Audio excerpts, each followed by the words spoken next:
Good Friday afternoon. Thanks for joining us on KARE 11 News Now. I'm Chris Arabsky. Breaking right now, a man is dead and a student is fighting for his life after a shooting at Stewartville High School early this morning. Police say that this happened about 5 a.m. in the parking lot as the wrestling team was getting ready to leave for a meet. Stewartville, about 10 miles south of Rochester. Investigators say a male student was walking in the parking lot when he was shot.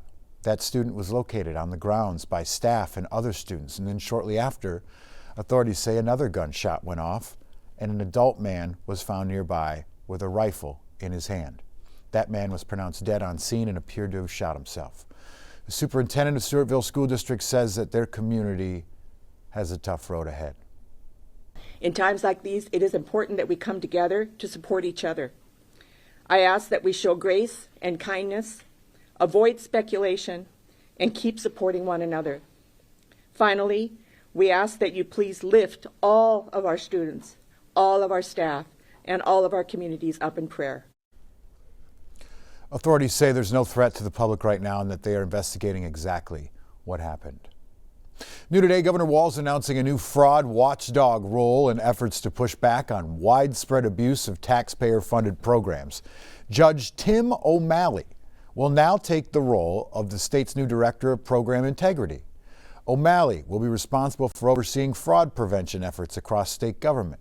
Walz also announcing a partnership with Waypoint Inc. to help report and investigate fraud claims and formalize data sharing across state agencies to help identify fraud faster. Superintendent of the BCA weighing in.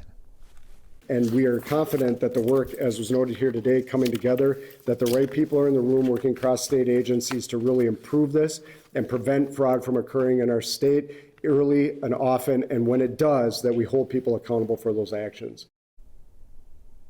So the state Republicans are sounding off on this announcement, saying, in particular, House Speaker Lisa Demuth saying, quote, "After burying his head in the sand about fraud for nearly 2 full terms, the governor has suddenly decided someone should do something about it. This move is this move is too little, too late," end quote. To read the full statement from the GOP and learn more about the fraud prevention plan or a lot of the stories about fraud that KARE 11 specifically uncovered, you can head to KARE11.com. Oh boy, you better prepare for the cold. We're just hours away from huge temperature drop that'll make this weekend the coldest that we've seen this season so far by a lot. We're talking temperatures 20, 30 below zero with the wind chill, and they're going to stay that way all day Saturday for sure. Our weather team will time out when exactly Mr. Frost will be joining us in just a little bit. If you'll be sheltering at home this weekend to avoid that cold, there's a few things you can do to keep your heating system running efficiently. Homeowners, listen up. So outside your home, it's important to clear snow away from your vents. If you notice any ice around there too, knock it off. CenterPoint Energy says if you have a furnace, it's important to check your filter, make sure that gets changed if needed so that it can run efficiently. And don't forget to check all of your windows and doors, throw some caulk on there, and seal up your house. If you feel air coming in, you can use things like weather stripping or caulking to really seal those air leaks. And if you don't have any of that around the house, if you feel a little draft at the bottom of your door, you can roll up towels or blankets and even push that against your door. Another tip, turning your ceiling fan so that you have it run clockwise. It can help push that warm air that rises down throughout the house to circulate it. This afternoon, the FBI is investigating after reports that someone kidnapped a federal agent yesterday, on Wednesday. Joe McCoy has a closer look at what we know now. A federal operation turned alleged kidnapping transpiring between Plymouth and New Hope as local law enforcement did their best to piece together what was going on. And so our officers are just kind of sorting through the chaos. Plymouth Police Chief Eric Fadden says his officers were made aware through 911 dispatch calls that a Homeland Security Investigations agent had reportedly been kidnapped by a detainee inside the detainee's car. It's not something we hear every day, especially in Plymouth here. So obviously our our senses were, a little elevated with that. It's unclear so far what led to this situation, but Chief Fadden says multiple 911 calls came from inside the car. Police say the situation began on the 4300 block of Nathan Lane North in Plymouth and ended roughly 5 minutes away in front of New Hope City Hall. The New Hope police officers came on scene. They made contact with the federal authorities and verified what was going on. And then the federal authorities ended the operation in our city, directly in front of our city hall. New Hope Police Chief Tim Hoyt says once his department confirmed it was a federal operation and no one was hurt, they left the scene. We don't go one side or the other. We're just here to keep our residents safe. Police say a woman was also in the car being detained by federal agents in front of New Hope City Hall. If there's ever an instance when we can be notified ahead of time so that we know this is going on, all of that just is preferable for us as an agency. We reached out to Homeland Security and the FBI for more information on the incident specifically, but we have not heard back yet. Meanwhile, the Department of Homeland Security is defending the actions of those ICE agents who detained a U.S. citizen in the Cedar Riverside neighborhood of Minneapolis. And as we reported before, 20-year-old Mubashir, is the only name that he gave us, told us that he was on his lunch break Tuesday when a masked man, he said, violently arrested him outside a restaurant. Mubashir said he told agents that he was a citizen and offered to show identification, but wasn't allowed to for hours. A DHS official told KARE 11 any allegations that its officers engage in racial profiling are, quote, disgusting, reckless, and categorically false, end quote. They went on to say they had reasonable suspicion because they say Mubashir violently resisted and refused to answer questions. Today, millions of Americans awaiting a vote next week on the promised package of bills that House Speaker Mike Johnson says will reduce health insurance premiums. This comes after two health care bills failed in the Senate yesterday, increasing the likelihood that the Affordable Care Act subsidies that keep premiums down for a lot of Americans who use them will stop at the end of the year. This is what the shutdown was over. Each bill needed 60 votes to pass, but both were 9 votes short. The Democrats' bill would have extended credits for 3 more years. Under the Republican plan, the subsidies would have expired, instead boosting health savings accounts and making changes to insurance marketplaces. So both failed. So now, premiums could double, on average, in the new year for more than 20 million Americans.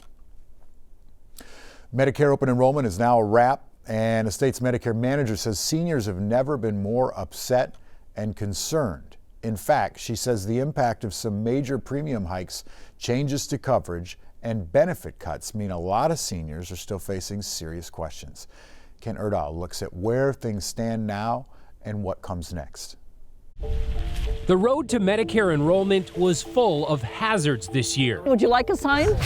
Seniors even protested Blue Cross Blue Shield's sudden detour away from some Silver Sneakers gym memberships, while many more simply hit a dead end with their coverage from UCare. And Minnesota Aging Pathways did its best to help everyone navigate the changes. We have never had any call volume even close to this before. Kelly Jo Greiner says in past years, the state hotline took about 300 calls a day during open enrollment. This year, they averaged 1,500. We actually contracted with another call center to help us keep up with the volume. Your position in the queue is 65.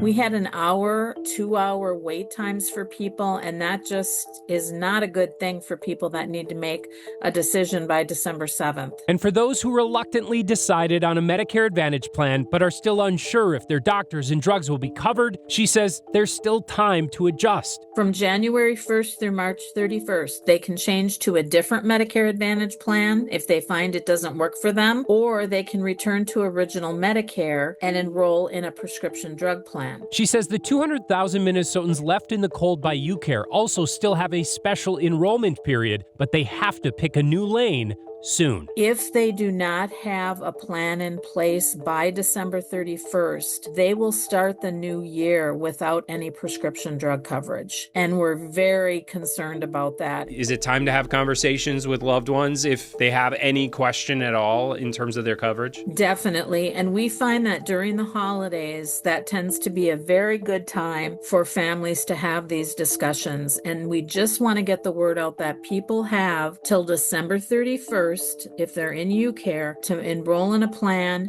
and have it take effect January 1st. If they do nothing is when they're going to really run into problems, because when they show up at the pharmacy to get their drugs in January, they'll be told, I'm sorry, you don't have a plan. You have to pay 100% out of pocket. Kent Erdahl reporting there. For anyone with questions about those extended deadlines, you can call Minnesota Aging Pathways at 800-333-2433. That's 800-333-2433. The helpline's open from 8 a.m. to 4:30 p.m. Monday through Friday all year. This afternoon, new flu data is out for Minnesota. MDH says statewide, 266 people required hospital care last week to help fight the flu virus. We're told influenza A is the most common strain, and 6 schools reported flu outbreaks last week. The CDC recommends all people use everyday prevention strategies to help reduce their risk of getting sick. This afternoon, a huge weight is lifted off the family of fallen Burnsville firefighter paramedic Adam Finseth. The Tunnel to Towers Foundation paid off their home mortgage. Finseth, along with 2 police officers, were shot and killed while responding to a domestic violence call in February 2024. Finseth is survived by his wife and their 2 children. In a statement, his wife says in part, quote, having our mortgage paid in full allows me to focus more on the security of our children and their future. It also allows our children to have experiences that honor their father's memory, end quote. This afternoon, we now know what George Floyd Square could look like. It's been a years-long battle. The Minneapolis City Council voted yesterday to approve the flexible open plan. It keeps the memorial space intact, it lets traffic flow through, restores transit service, and allows the streets to be shut down for events. This follows a long process filled with back and forth vetoes and debates over the plans, which also included a pedestrian mall option, which some of the council members wanted, but some of the local businesses definitely did not want. Some council members did voice their frustrations with not having the pedestrian mall option, while others said this was the better choice going forward. I think we could have had something really beautiful with that. I think it would have been a beautiful, gorgeous memorial mall where the People's Way could have connected to the memorial, and I think everything would have been okay. The business community there, the property owners there that are saying, we can't support that, which is a requirement of the state legislation that allows us to create pedestrian malls. This seems like the most prudent way to move forward. Mayor Jacob Frey said in a statement, quote, approving the flexible open option means we are finally moving forward together, end quote. Construction on the memorial in this new project could begin next year. Stick with us, more news and weather coming up after the break.